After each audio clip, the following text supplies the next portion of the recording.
ኢትዮጵያ እንደ ግራር ትሁን። የግራር ዛፍ ካስተዋላችሁ ብዙ አስተማሪ ነገር አለ። የግራር ዛፍ መንቀዋሉን አትዩ፣ የጠለቀ ስራ አለው። ስራችን መጥለቅ አለበት። እሳቢያችን መጥለቅ አለበት። ዛሬ አንዱ ያየሁት ነገር እሳቢያችን ምን ያክል እንደጠለቀ ነው። የመደመር እሳቤን ዶክተር ደስታዊ ሲዘረዝሩ ምን ያክል አመለካከቱ እየሰፋ እንደመጣ ገብቶኛል። እንሰብሰብ፣ አንድ እንሁን፣ እንከባበር፣ በሰላም እንነጋገር፣ አብረን እንደግ፣ በተሰራው ስራ እንኩራራ፣ አዳዲስ ድል እናምጣ የሚለው በሙሉ የመደመር እሳቤ ነው። በጣም ጥሩ ነገር ነው። ይሄን እሳቤ በብዙ ፓርቲዎች ውስጥ እንደምንሰማው ጥርጥር የለኝም። በነገራችን ላይ እኛ እንደመር ስንል ወንጀል ነው ያሉ ሰዎች እኮ ዛሬ እንሰብሰብ እያሉ ነው አለ። ይሄ እኮ ድል ነው። ባይሉትም አምኖ ተቀብለዋል ማለት ነው። ግን ኢንቴንሽኑ ፖዚቲቭ ስላልሆነ የመሳካት እድሉን እንጠራጠራለን። አንደኛው የጠለቀ ስራ ነው። ስራችን መጥለቅ አለበት።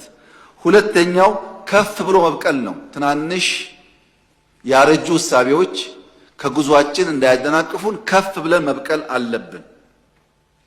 አልፎ አልፎ ደግሞ ግራር ኢነሚ ሲያይ፣ ጠላት ሲያይ እሾሃማ የሆነ ቅጠል ያበቅላል። ራሱን ለመከላከል ራስን ለመከላከል የሚያስችል ቁመና መፍጠር ያስፈልጋል። አልፎ አልፎ ሊመገቡት ሲመጡ ግራር ጋዛማ ሽታ ያፈልቃል። አስተውላችሁ እኮ ያን ያፈልቅና እንዲሸሹት ያደርጋል። አስፈላጊ ሲሆን ጋዝ እያፈለቁ ጠላት ማሸሽ፣ እሾህ እያፈለቁ በጠላት አለመነካት፣ ረዝሞ መብቀል ብቻ ሳይሆን ትናንሽ እንስሳቶች ደርሰው እንዳይቀነጥሱን መከላከል ያስፈልጋል። ሌላስ የግራር ባህሪ ችግርተኛ ጉንዳን ሲያይ ያስጠጋል፣ ያበላል። እኛ መርዘም ብቻ አይደለም፣ በሰፈራችን ያሉ ወንድሞቻችን ሲቸግራቸው ለማገዝ ዝግጁ ነን።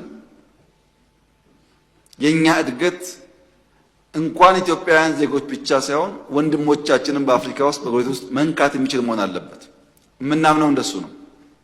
እንደ ግራር ስራችን ይሰዳል፣ ከፍ ብለን እንበቅላለን፣ ለጠላት ማንመች እሾሃማ እንሆናለን። ሲቀርቡን ደግሞ ካለን አካፍለን እንበላለን። ኢትዮጵያ በዚህ መርህ ከሄደች ነው ለኢትዮጵያ ለአፍሪካ ምሳሌ መሆን የምትችለው። ይህን ደግሞ ለማድረግ በጣም ግልጽ ስትራቴጂ ነድፈናል።